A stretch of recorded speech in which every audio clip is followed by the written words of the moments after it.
Le journal Le Monde. Le journal Le Monde, composé de journalistes qui sont des purs parmi les purs, qui sont drapés dans leur vertu républicaine, à la recherche de la vérité, à la recherche de l'absolu, des gens remarquables, des gens d'exception. Le journal Le Monde, qui est considéré dans le paysage médiatique comme l'exemple à suivre.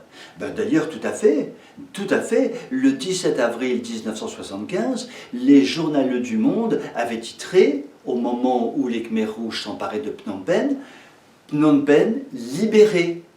Le Cambodge, sous la férule des Khmers rouges, était donc libéré et le journaliste se réjouissait de cette libération. Cette libération a simplement causé la mort de 2 millions de Cambodgiens, tués de façon ignoble par les Khmers rouges, et les journaleux du Monde savaient très bien qui étaient les Khmers rouges, donc mentaient effrontément quand ils titraient sur la libération de Phnom Penh.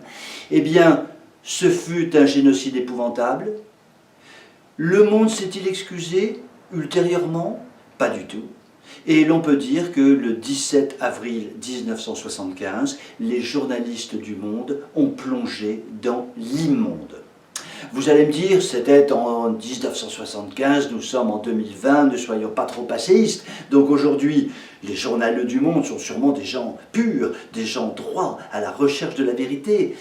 Oui, mais petit malaise, ils viennent de recevoir un don, comme ça, de 4 millions de dollars de la part de la fondation Bill Gates. Mais qui est la fondation Bill Gates?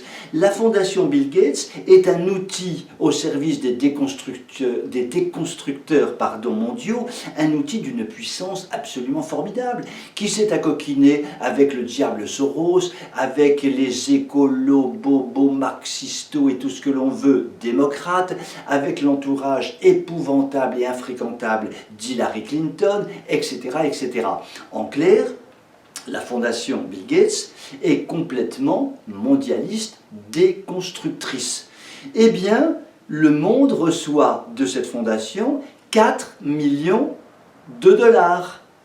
Ça n'est pas un achat en bonne et due forme? En tous les cas, ça y ressemble fortement. Ce qui est sûr, c'est que le Monde avait sûrement reçu pour consigne de diaboliser autant que faire se peut Donald Trump et de déifier autant que faire se peut Biden.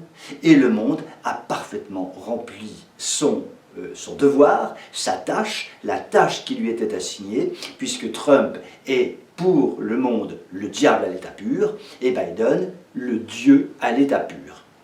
Tout cela, tout de même, pose un léger petit problème sur la pureté des journalistes du Monde.